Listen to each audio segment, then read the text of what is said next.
Can you go over some of the things that you were able to achieve? You came into office in 2020. There was a recall that we're going to get into. And yet, in that short time, what were you able to achieve with your kind of reform-minded approach to criminal justice?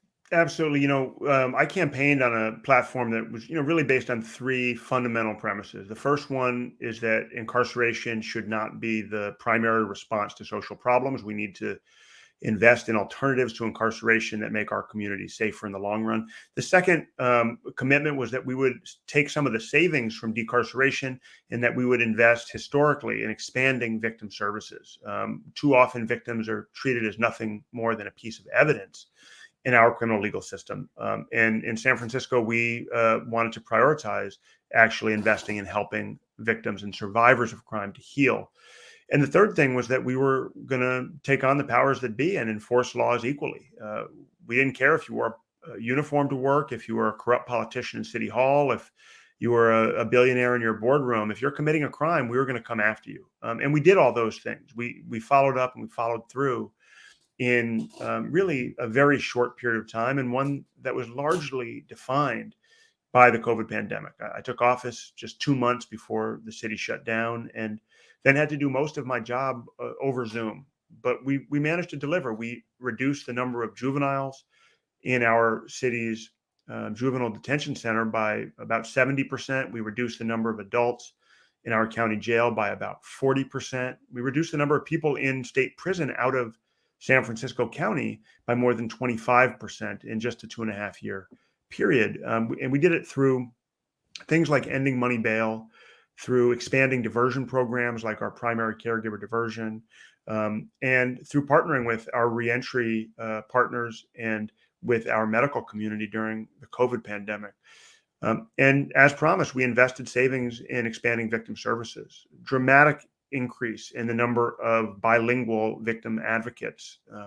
When I took office, we had one Chinese speaker for the entire Chinese speaking community in San Francisco. We increased that by over 500%, including appointing the first ever Chinese speaking director of our victim services division.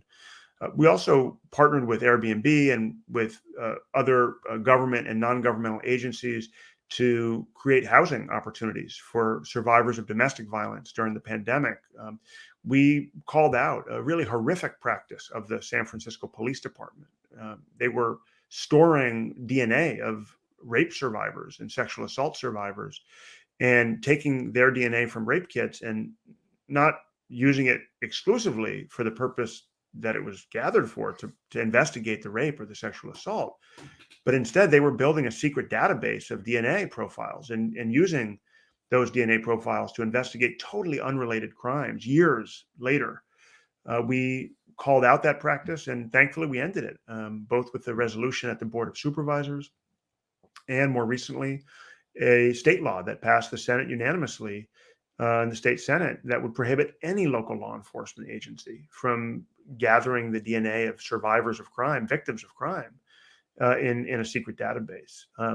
I could go on, but let me also mention briefly some of the areas in which we did work to take on powerful entrenched interests, folks who really don't believe in accountability unless it's for Black and brown working people, but folks who are used to being able to violate the law and get away with it, including killing with no consequences. We filed the first ever homicide case against an on-duty San Francisco Police Department officer who shot and killed an unarmed Black man.